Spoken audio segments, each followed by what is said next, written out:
अस्सलाम वालेकुम and welcome everybody. आज हमने स्टडी करने हैं short question of chapter number 3। Chapter number 3 हमारा जो है वो कंप्लीट हो चुका है। तो पहला शॉर्ट क्वेश्चन जो है वो हम देखते हैं इसका क्या आंसर है।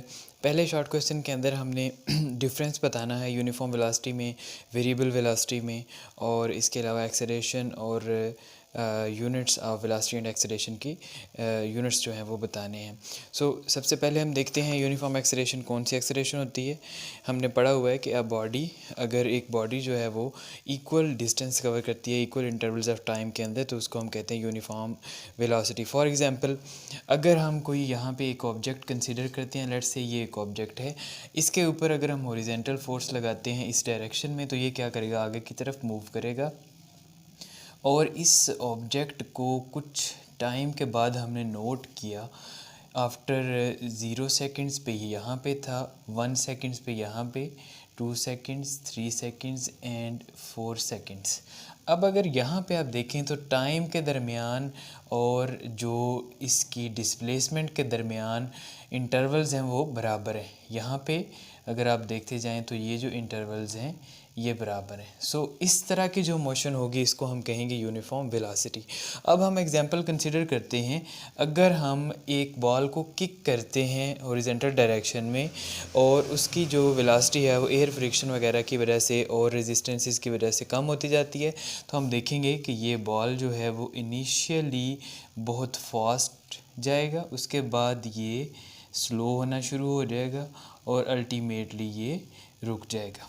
यहाँ पे अब सूरत हाल 0 सेकंड पे ये थी, 1 सेकंड पे ये है, 2 सेकंड, 3 सेकंड और 4 सेकंड के ऊपर। अब यहाँ पे देखें इंटरवल्स जो हैं वो इक्वल इंटरवल्स ऑफ टाइम में इक्वल डिस्टेंस तय नहीं हुआ। यहाँ पे इक्वल इंटरवल्स आप देख सकते हैं, यहाँ पे इक्वल इंटरवल्स जो हैं वो मौजूद नहीं है। इस तरह की जो मोशन होती है इसको हम कहते हैं वेरिएबल वेलोसिटी। इसको डिफ़ाइन करते हैं सबसे पहले, uniform velocity.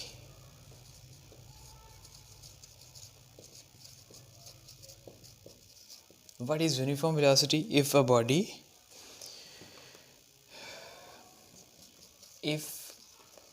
body covers equal displacement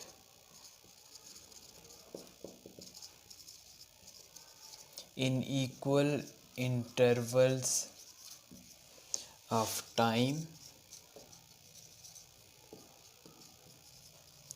its velocity is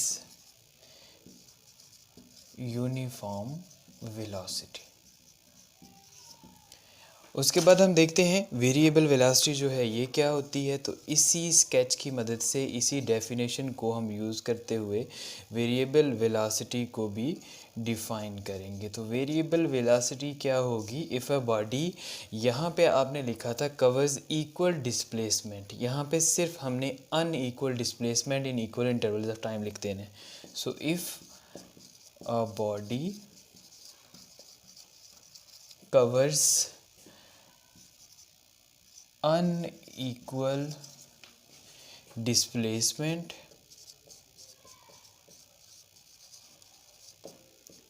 in equal intervals of time, its velocity is called variable velocity.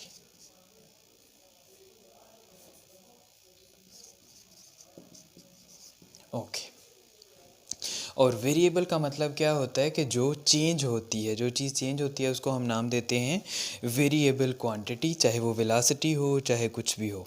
उसके बाद इस शॉर्ट क्वेश्चन नंबर 1 के अंदर ये जो है ये शॉर्ट क्वेश्चन नंबर 1, इसके अंदर हमने नेक्स्ट क्या बताना है, इसके बाद हमने एक्सेलरेशन को डिफ़ाइन करना है। एक्सेलरेशन क्या होता है, तो एक्सेलरेशन को किस तरह डिफाइन करते हैं?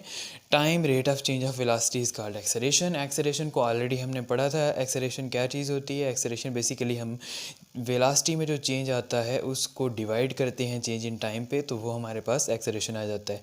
तो एक्सेलरेशन को डिवाइड करने का मतलब हुआ रेट हम निकाल रहे हैं, rate of change of velocity with respect to time, या हम इसको अगर मॉडिफाइड वर्डिंग में लिखते हैं तो हम इसको कहेंगे rate of time rate of change of velocity is called acceleration. So acceleration को किस तरह डिफाइन करेंगे? Time rate of change of acceleration is called velocity, sorry, time rate of change of velocity is called acceleration। Okay इसके बाद इसी question के अंदर हमने बताना है एक्सेलरेशन और वेलोसिटी के यूनिट्स क्या होते हैं। ओके सो एक्सेलरेशन के और वेलोसिटी के यूनिट्स के लिए हम क्या करेंगे? सबसे पहले हम वेलोसिटी के लिए फार्मूला लिखेंगे। तो वेलोसिटी जो है वो किसके बराबर होती है? v is equal to displacement d over time t। अब यूनिट्स ऑफ वेलोसिटी क्या होंगे?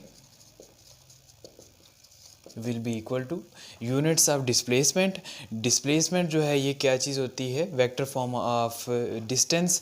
डिस्प्लेसमेंट का यूनिट होता है मीटर और टाइम का यूनिट होता है सेकंड। सो वेलोसिटी का यूनिट होगा मीटर पर सेकंड, और इसको हम इस तरह से भी लिख सकते हैं। इसी तरह से एक्सेलरेशन जो है वो किसके बराबर होती है? Average acceleration velocity divided by time. यहाँ पे डेल्टास भी आते हैं, इसमें आपने कंफ्यूज नहीं होना। डेल्टा जो है वो सिर्फ चेंज को दिखाता है, डेल्टा लगा लें यहाँ पे या ना भी लगाएं, यूनिट्स पे कोई डिफरेंस नहीं आता। डेल्टास जो है वो हमने न्यूमेरिकल सॉल्व जब करने हैं तो उसके लिए हम यूज़ करते हैं। यहाँ पे वेलोसिटी के यूनिट्स पुट करते हैं और एक्सेलरेशन के यूनिट्स क्या होंगे? यूनिट्स ऑफ एक्सेलरेशन किसके बराबर होंगे? वेलोसिटी के यूनिट्स मीटर पर सेकंड हम निकाल चुके हैं, टाइम के यूनिट सेकंड है। ये एक सेकंड ऊपर जाएगा और इसकी पावर +1 से -1 हो जाएगी। तो metres -1 seconds into second inverse, इस तरह से लिख देते हैं। अब ये दोनों मल्टीप्लाई होंगे तो ये ऐड अप हो जाएंगे। सो एक्सेलरेशन के यूनिट्स जो है वो हमारे पास आ जाएंगे मीटर पर स्क्वायर सेकंड। यहाँ तक है फर्स्ट क्वेश्चन। इसके बाद हम देखते हैं सेकंड क्वेश्चन। तो सेकंड शॉर्ट क्वेश्चन हमारे पास क्या है? सेकंड शॉर्ट क्वेश्चन के अंदर हमने ये बताना है कि अगर हम किसी ऑब्जेक्ट को अपवर्ड डायरेक्शन में वर्टिकली सीधा ऊपर अगर फेंकते हैं तो उसकी जो एक्सेलरेशन होगा उसका साइन जो है वो क्या होगा? तो उसका साइन हमेशा नेगेटिव होगा, और नेगेटिव दो बुनियादों पे होगा। जब आप किसी ऑब्जेक्ट को नीचे से फोर्स लगाते हैं तो ऊपर जाते हुए उसकी जो वेलोसिटी है वो डिक्रीज़ होती जाती है, ठीक है। तो ये जो फाइनल वेलोसिटी डिक्रीज़ होती है, इसकी वजह से एक ये वजह है, इसकी वजह से जो साइन होगा एक्सेलरेशन का वो नेगेटिव होगा, चूँकि एक्सेलरेशन बराबर v(f - vi/t) होता है। इन दोनों क्वांटिटीज़ में अगर पहले वाली बड़ी होगी तो एक्सेलरेशन नेगेटिव आ जाएगा, ठीक है। तो इस हिसाब से अगर v(f) ग्रेटर देन vi होगी देन दिस इम्प्लाइज एक्सेलरेशन जो होगा वो नेगेटिव हो जाएगा। चूँकि छोटी क्वांटिटी में से जब बड़ी माइनस करेंगे तो आंसर नेगेटिव आएगा। सो एक वजह ये है कि ये अपवर्ड डायरेक्शन के अंदर जो वेलोसिटी है वो फाइनल वेलोसिटी कम आती है और इसकी वजह से जो एक्सेलरेशन है नेगेटिव हो जाता है। दूसरी जो वजह है इसकी वो ये है F is equal to m into a. अब यहाँ पे जो फोर्स है ये फोर्स ऑफ ग्रेविटी है, और इसकी जो अगर वेक्टर फॉर्म में इसको लिखा जाए तो ये -fg होगा, चूँकि ये अपोजिट डायरेक्शन में है। ग्रेविटी की जो फोर्स है उसकी डायरेक्शन होती है हमेशा डाउनवर्ड, और यहाँ पे जो फोर्स लग रही है वो अपोजिट टू ग्रेविटी है, ओके। सो इस हिसाब से ये जो माइनस साइन है इसकी वजह से जो एक्सेलरेशन प्रोड्यूस होगा यहाँ पे वो भी माइनस होगा, और ये होगा -mg के बराबर, ओके। सो यहाँ पे जो सिचुएशन है वो कुछ इस तरह से बनेगी कि हम इन दोनों स्टेटमेंट्स को वर्डिंग में किस तरह से लिखते हैं. Okay, so an object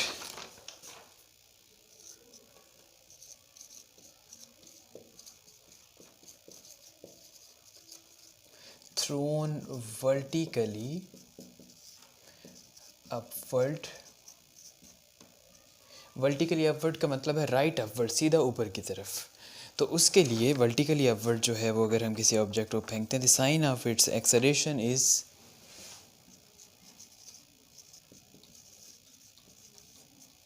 sign of it's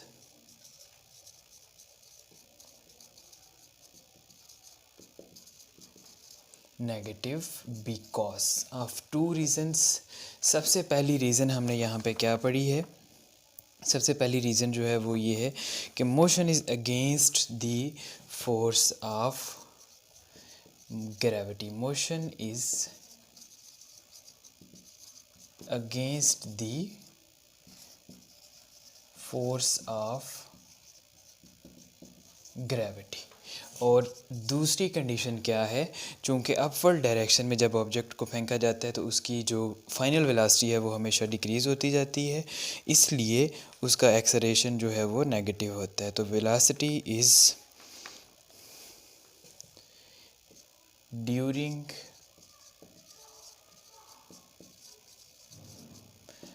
upward motion velocity of object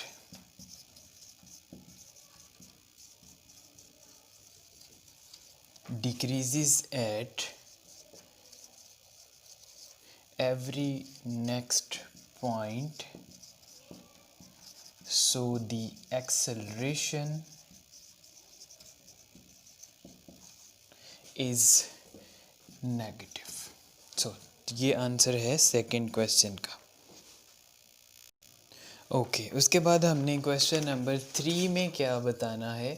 question number 3 में आपने ये बताना है कि क्या किसी ऐसी कोई कंडीशन, ऐसा केस जो है वो हो सकता है जिसके अंदर वेलोसिटी जो है वो अपनी डायरेक्शन को रिवर्स कर ले और एक्सेलरेशन जो है वो कांस्टेंट हो. इसका मतलब क्या है कि जब भी वेलोसिटी चेंज होती है तो हम कहते हैं एक्सेलरेशन प्रोड्यूस होता है, ठीक है. लेकिन यहाँ पे हमने कोई केस एक ऐसा बताना है जिसके अंदर एक्सेलरेशन कांस्टेंट रहना चाहिए, ज़ीरो नहीं होना चाहिए, एक्सेलरेशन कांस्टेंट रहेगा. और कांस्टेंट रहने का मतलब क्या है? अगर 2 मीटर पर स्क्वायर सेकंड वैल्यू है तो इसकी वो 2 मीटर पर स्क्वायर सेकंड ही होगी. 4 मीटर है तो 4 मीटर पर स्क्वायर सेकंड ही होगी, ठीक है. तो कांस्टेंट एक्सेलरेशन होना चाहिए. और दूसरी चीज़ जो है वो वेलोसिटी को साइन चेंज करना है. अगर वो किसी एक राइट डायरेक्शन में जा रही है तो उसको लेफ़्ट डायरेक्शन में जाना है. अगर वो लेफ़्ट डायरेक्शन में जा रही है तो उसको राइट डायरेक्शन में जाना है. अगर वो अपवर्ड जा रही है तो वो डाउनवर्ड आएगी. तो इट मीन्स वेलोसिटी की जो डायरेक्शन है वो चेंज किस तरह होती है. इस केस के अंदर हम एग्जांपल कंसिडर करते हैं, किसी बॉल को हम अपवर्ड डायरेक्शन में फेंकते हैं. अपवर्ड डायरेक्शन में उसमें जो एक्सेलरेशन प्रोड्यूस होती है वो होती है g के बराबर, जो कि 9.8 मीटर्स पर स्क्वायर सेकंड है. दूसरी चीज़, एक्सेलरेशन अपवर्ड नेगेटिव होगी, डाउनवर्ड आएंगे तो पॉजिटिव होगी. लेकिन यहाँ पे हमने कंसिडर किया है सिर्फ मैग्नीट्यूड, तो मैग्नीट्यूड हमेशा कांस्टेंट रहेगा 9.8. लेकिन अगर हम इस तरह की वेलोसिटी की डायरेक्शन को देखें तो जब अपवर्ड जा रहे होंगे तो क्या होगा? ऑब्जेक्ट की एक्सेलरेशन नेगेटिव होगी लेकिन 9.8 वैल्यू होगी और वेलोसिटी डिक्रीज़ होती जाएगी. ओके, और वेलोसिटी डिक्रीज़ होते होते एक पॉइंट आएगा कि वो चीज़ रुक जाएगी और वापस आना शुरू हो जाएगी. जब वो रुकेगी, वापस आएगी तो वेलोसिटी की डायरेक्शन रिवर्स हो जाएगी, लेकिन कांस्टेंट एक्सेलरेशन रहेगा अपवर्ड डायरेक्शन में भी और डाउनवर्ड डायरेक्शन में भी. मैग्नीट्यूड जो होगा वो एक्सेलरेशन का 9.8 मीटर्स पर स्क्वायर सेकंड ही रहेगा. सो इसका आंसर हम लिखते हैं, इसका आंसर है yes the velocity, yes the velocity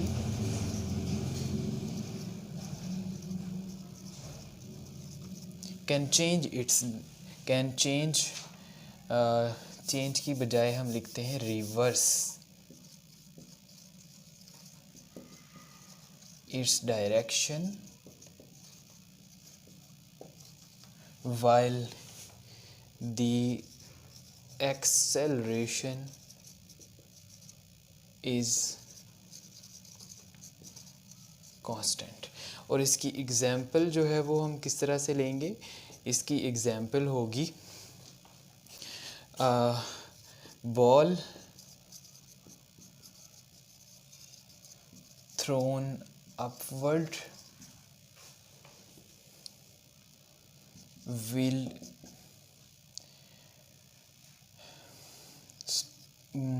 will go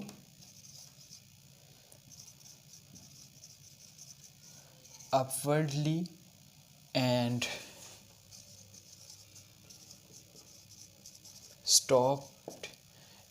stops at highest point. Then it comes back, which means the direction of velocity is reversed, but magnitude of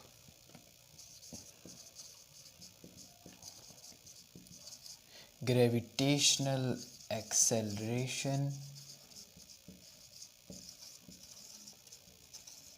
remains constant. For example, g is equal to 9.8 meters per square second.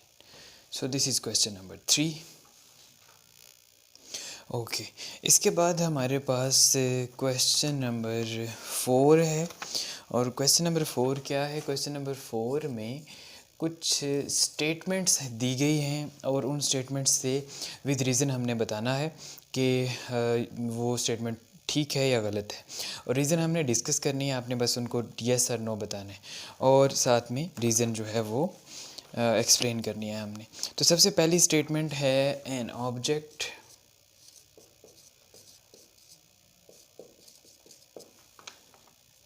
can have constant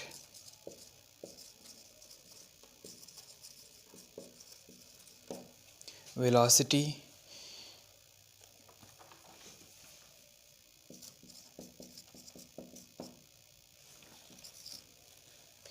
even its speed is changing. Okay so इस question के अंदर हमें पूछा ये गया है कि अगर कांस्टेंट वेलोसिटी हो तो स्पीड जो है वो चेंजिंग के साथ ये केस एग्जिस्ट कर सकता है या नहीं।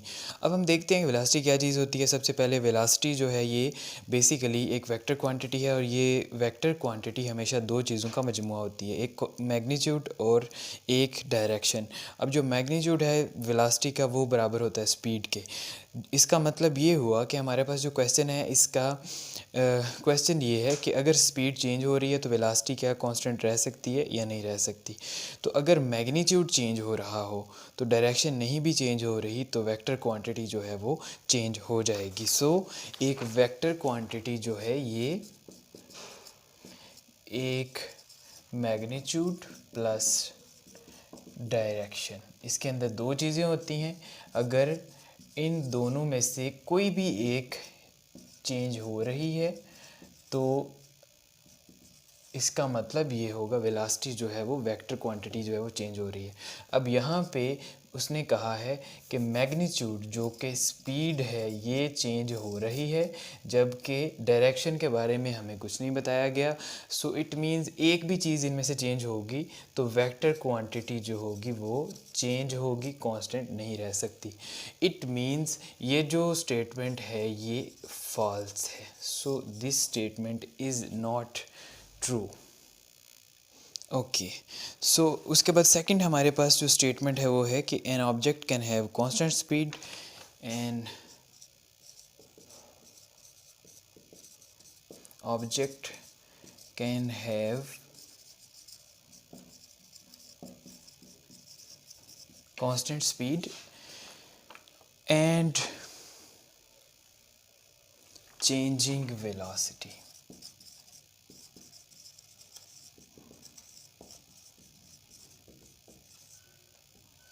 ओके अब हमने एक ऐसा केस कंसिडर करना है जिसके अंदर स्पीड जो है वो कांस्टेंट है लेकिन वेलोसिटी जो है फिर भी चेंज हो रही है। अगेन हम देखते हैं वेक्टर क्वांटिटी जो है ये दो चीज़ों पर मुश्तमिल होती है, मैग्नीट्यूड प्लस डायरेक्शन। और यहाँ पे अगर वेक्टर जो है ये एक वेलोसिटी है तो मैग्नीट्यूड इसका क्या होगा, स्पीड। हमने यहाँ पे जो क्वेश्चन में देखा है स्पीड जो है वो चेंज हो रही है, इट मीन्स कांस्टेंट स्पीड है, सो स्पीड जो है ये नॉट चेंजिंग। ओके सो हमने बताना ये है कि कोई ऐसा केस एग्जिस्ट कर सकता है जिसमें स्पीड चेंज नहीं हो रही लेकिन फिर भी वेलोसिटी चेंज हो रही है। तो वेलोसिटी जो है वो चेंज हो सकती है बिकॉज़ इन दोनों में से कोई एक जो है वो चेंज होनी चाहिए। तो यहाँ पे जो ये स्टेटमेंट है ये ट्रू है बिकॉज़ अगर स्पीड चेंज नहीं भी होती, डायरेक्शन चेंज हो जाती है तो वेलोसिटी जो होगी ये चेंज हो जाएगी। सो ये स्टेटमेंट जो है वो ठीक होगी कि एक ऑब्जेक्ट कांस्टेंट स्पीड के साथ चेंजिंग वेलोसिटी के साथ मूव कर सकता है और इसको हम लिखेंगे दिस स्टेटमेंट इज़ ट्रू। और इसकी एग्जाम्पल क्या होगी कि अगर कोई बॉडी एक सर्कुलर पाथ पे मूव कर रही है तो एट एवरी पॉइंट इसकी जो डायरेक्शन है वो tangent to the circular line होगी, ठीक है। तो हर पॉइंट के ऊपर इसकी जो वेलोसिटी है उसकी डायरेक्शन चेंज हो रही है लेकिन इसका मैग्नीट्यूड हमने कांस्टेंट रखा हुआ है। तो इट मींस कि ये वाला केस है, स्पीड जो है वो चेंज नहीं हो रही, डायरेक्शन चेंज हो रही है, it means vector quantity velocity change होगी। सो इसकी जो एग्जांपल है वो क्या होगी कि a body moving along a circle with constant speed. So this is the answer of the question number 4. और इसी क्वेश्चन नंबर 4 में ही जो नेक्स्ट स्टेटमेंट है वो है an object can have zero velocity and non zero acceleration. An object can have zero velocity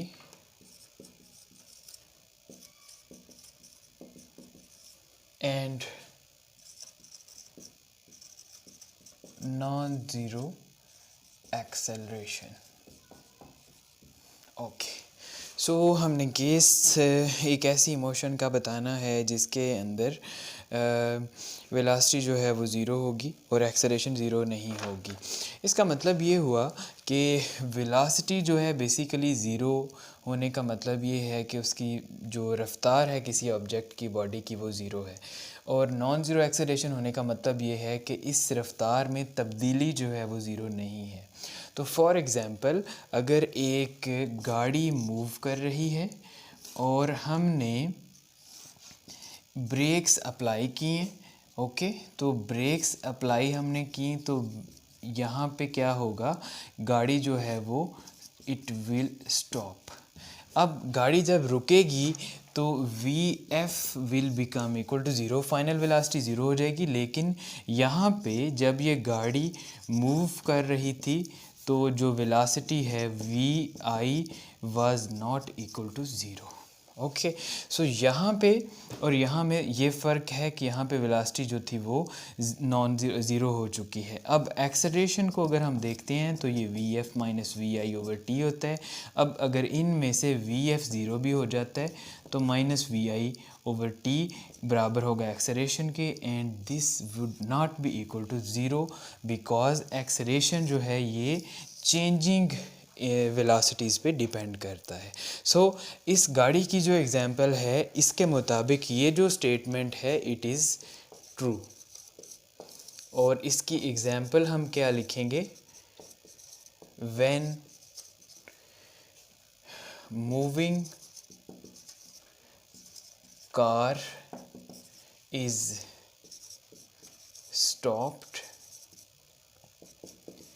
its final velocity is 0 but acceleration is not 0. Okay.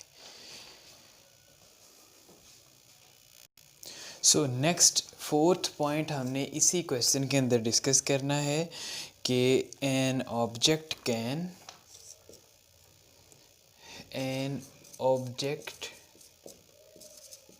Can reverse the direction of velocity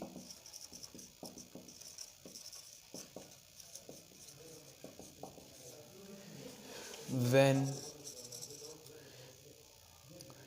acceleration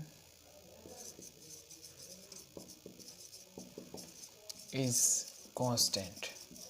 तो ये वही question है जो हम gravitation और acceleration के लिए already पढ़ चुके हैं. ग्रेविटेशन और एक्सेलरेशन के लिए हमने देखा था कि जब कोई बॉडी ऊपर जाती है तो उसमें एक्सेलरेशन जो है वो कांस्टेंट है, एक पॉइंट तक मूव करती जाती है और वहाँ पे जाके वो बॉडी जो है रुक जाती है. इस तरह से इनिशियली ये बॉल छलांगे लगाता जाता है और फाइनल जाके ये स्टॉप होता जाता है, रुकता है और रुकने के बाद इसी तरह से डाउनवर्ड जब आता है फिर इसकी वेलोसिटी इंक्रीज़ होना शुरू हो जाती है.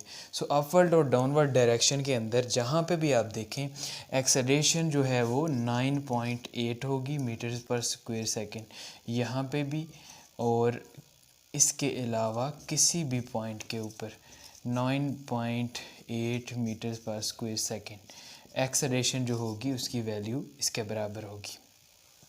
और इसको हम जी कहते हैं, ग्रेविटेशन और एक्सेलरेशन. यहाँ पे अब क्या हो रहा है कि डायरेक्शन ऑफ वेलोसिटी जो है वो रिवर्स हो रही है. यहाँ पे वेलोसिटी की डायरेक्शन अपवर्ड थी, यहाँ पे डाउनवर्ड है, लेकिन एक्सेलरेशन हर जगह पे कांस्टेंट है. So it means this is true. और इसकी जो रीज़न है या जो एग्जांपल है वो क्या होगी, body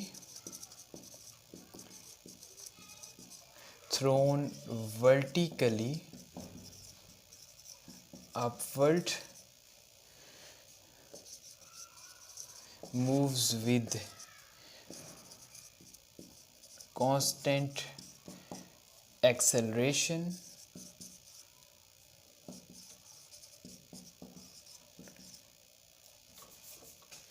and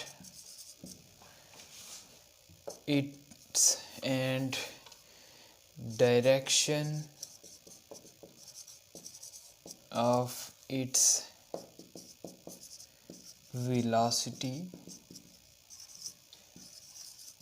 gets reversed. Okay, so यहाँ तक क्वेश्चन नंबर 4 कंप्लीट हुआ. और एक चीज़ आपने याद रखनी है कि यहाँ पे इन चीज़ों को हमने एक्सप्लेन किया है तो ये बहुत ज़्यादा लेंथी लग रही है, अदरवाइज़ आपने ट्रू और फॉल्स सिर्फ बताना है और रीज़न आपके माइंड में होनी चाहिए. ये जो 1-2 लाइनर्स रीज़न लिखी हुई है ये सिर्फ आपने लिखनी है और ट्रू लिखना है. ये पॉइंट ऑलरेडी लिखा होगा क्वेश्चन के अंदर, आपने ये देखना है कि ये ट्रू है या फॉल्स है और इसकी रीज़न क्या है. बाकी सारी एक्सप्लेनेशन सिर्फ आपकी अंडरस्टैंडिंग के लिए है. वो जब अंडरस्टैंडिंग डेवलप हो जाएगी तो इन सारी चीज़ों की जो लेबर है उसको लिखने की ज़रूरत नहीं. ओके, इसके बाद है हमारे पास क्वेश्चन नंबर 5. क्वेश्चन नंबर 5 के अंदर ये पूछा गया है कि अगर हमारे पास एक बिल्डिंग है, एक टावर है और यहाँ पे एक बंदा खड़ा होता है और ये खड़ा होके एक बॉल को ऊपर की तरफ फेंकता है और एक बॉल को नीचे की तरफ फेंकता है. अब हमने ये बताना है कि ये बॉल ऑब्वियसली एक्सेलरेट करेगा और ये ग्राउंड पे पहुंच जाएगा. ये बॉल क्या करेगा, पहले ये ऊपर जाएगा, फिर यहाँ से ये नीचे आएगा और नीचे आते आते इस तरह से ये ग्राउंड पे पहुंच जाएगा.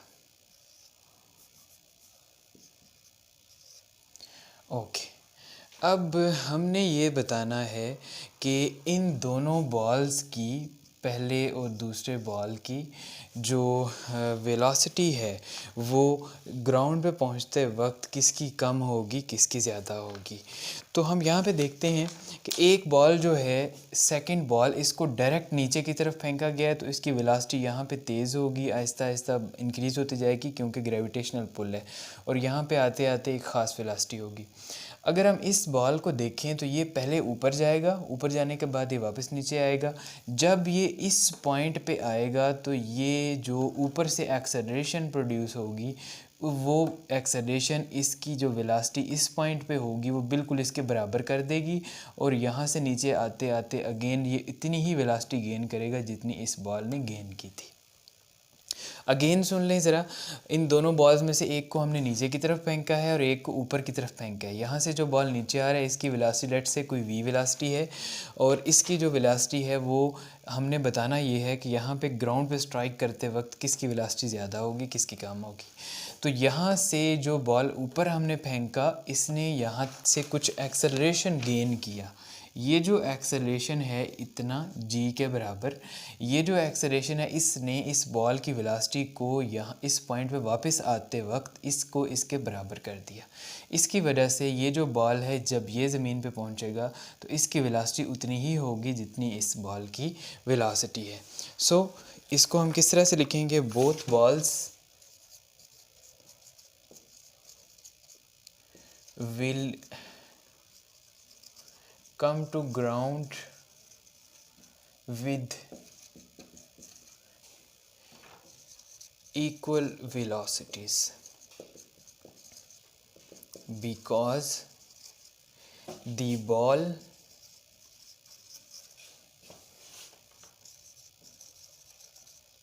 thrown upward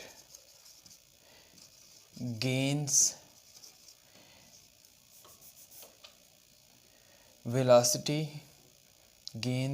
equal velocity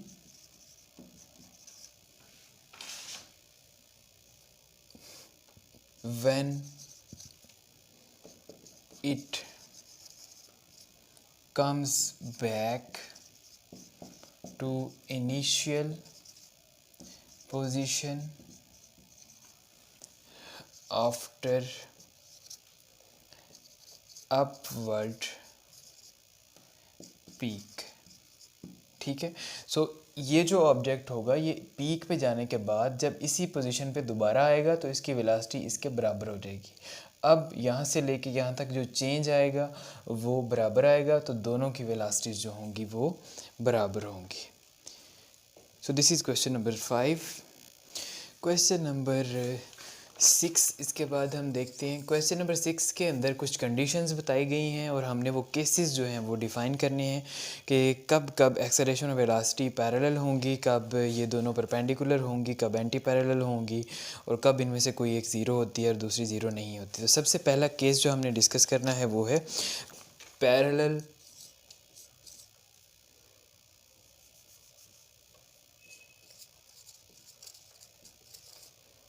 acceleration and velocity, दोनों जो हैं ये पैरेलल कब होंगी। वेलोसिटी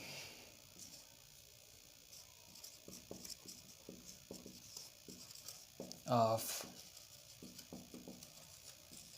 मूविंग कार जो है वो हम कंसिडर करते हैं, और कोई भी बॉडी जो इस तरह से मूव कर रही होगी अगर उसके अंदर हम देखें तो वेलोसिटी की क्या डायरेक्शन होती है, वही जो कि डिस्प्लेसमेंट की डायरेक्शन होती है, और इसी तरह से एक्सेलरेशन की क्या डायरेक्शन होती है अलोंग स्ट्रेट लाइन के जो वेलोसिटी की डायरेक्शन होती है।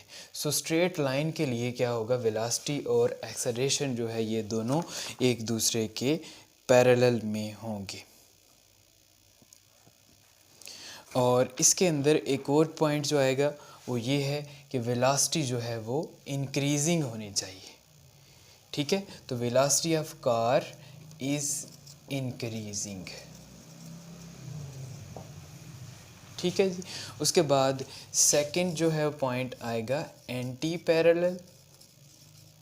तो एंटी पैरेलल क्या होगा? एंटी पैरेलल जो है वो एक्सेलरेशन एंड वेलोसिटी ये कब होंगे? जब स्पीड इंक्रीज़ होने की बजाय डिक्रीज़ हो रही हो, चूँकि velocity v f minus v i है और इन दोनों क्वांटिटीज़ में अगर v f is less than v i, final velocity कम होगी, देन क्या होगा? जो ये वेलोसिटी एक्सेलरेशन, सॉरी यहाँ पे एक्सेलरेशन आएगा। So acceleration v f minus v i over t के बराबर होता है और एक्सेलरेशन जो है वो इस पे डिपेंड करेगा कि वी एफ और वी आई में से कौन सी क्वांटिटी बड़ी है। अगर फाइनल वेलोसिटी जो है वो डिक्रीज़ हो रही है तो फाइनल वेलोसिटी जो है वो कम होगी। अगर फाइनल वेलोसिटी कम होती है तो एक्सेलरेशन जो होगा ये नेगेटिव होगा, क्योंकि छोटी क्वांटिटी में से बड़ी क्वांटिटी जब माइनस करते हैं तो आंसर आता है नेगेटिव। तो इसके लिए हम क्या लिखेंगे? Velocity of moving car is decreasing। तो जब डिक्रीज़ हो रही होगी तो एक्सेलरेशन नेगेटिव आएगा और नेगेटिव का मतलब ये होता है कि एक वेक्टर अगर ए है इस डायरेक्शन में तो ये इक्वल मैग्नीट्यूड के साथ ये माइनस ए के बराबर होगा। तो इनको डायरेक्शन जो है वो डायरेक्शन के मुताबिक इसको हम कह सकते हैं these are anti parallel vectors. उसके बाद थर्ड कंडीशन जो है वो हमारे पास है परपेंडिकुलर की। तो परपेंडिकुलर कब होंगी ये दोनों quantities? Perpendicular acceleration and velocity. इसके लिए हमने एक स्पेशल केस जो है वो याद रखना है और ये स्पेशल केस जो है वो क्या होगा? अगर कोई बॉडी एक सर्कुलर पाथ पे मूव कर रही हो तो हम इसके बारे में ये पढ़ेंगे कि इसकी जो एक्सेलरेशन है ये टूवर्ड्स द सेंटर होती है, चूँकि इसे सेंटर की तरफ एक फ़ोर्स खींच रही है और force F is equal to m a के बराबर होती है। जो फोर्स की डायरेक्शन वही एक्सेलरेशन की डायरेक्शन होगी। तो एक्सेलरेशन जो है यहाँ पे इनवर्ड डायरेक्शन में होती है, लेकिन वेलोसिटी जो है ये टेंजेंट टू एवरी पॉइंट। तो हर पॉइंट पे जितने आप वेक्टर ड्रा करते जाते हैं वेलोसिटी और एक्सेलरेशन के दरमियान एंगल 90 डिग्री का होता है। सो ये दोनों परपेंडिकुलर तब होंगे when a body is moving along circular path. और ऐसी मोशंस को हम जाके आगे स्टडी करेंगे, हम कहते हैं सेंट्रीपिटल मोशंस। ओके, और लास्ट हमने परपेंडिकुलर के बाद फोर्थ पॉइंट जो है वो कंसिडर करना है when velocity is equal to zero and acceleration is not equal to zero. Velocity is equal to zero and acceleration is not equal to zero. इसके लिए हम ऑलरेडी भी एक एग्जांपल कंसीडर कर चुके हैं कि जब एक गाड़ी को ब्रेक्स अप्लाई की जाती हैं वो रुक जाती है तो उस वक्त, और अब हमने एक और केस इसके साथ पढ़ लेना है।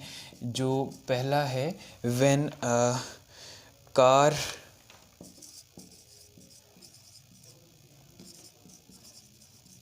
स्टार्ट्स फ्रॉम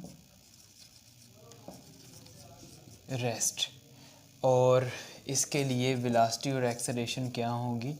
अब इसकी जो एग्ज़ाम्पल है वो हम कंसिडर करते हैं बिल्कुल उसी तरह से कि एक हमारे पास कार है और इस कार को हमने मूव करवाना शुरू किया तो वेलोसिटी जो थी इसके अंदर initial v i was equal to zero और इसके अंदर जो वी एफ आएगी नॉट इक्वल टू ज़ीरो आएगी।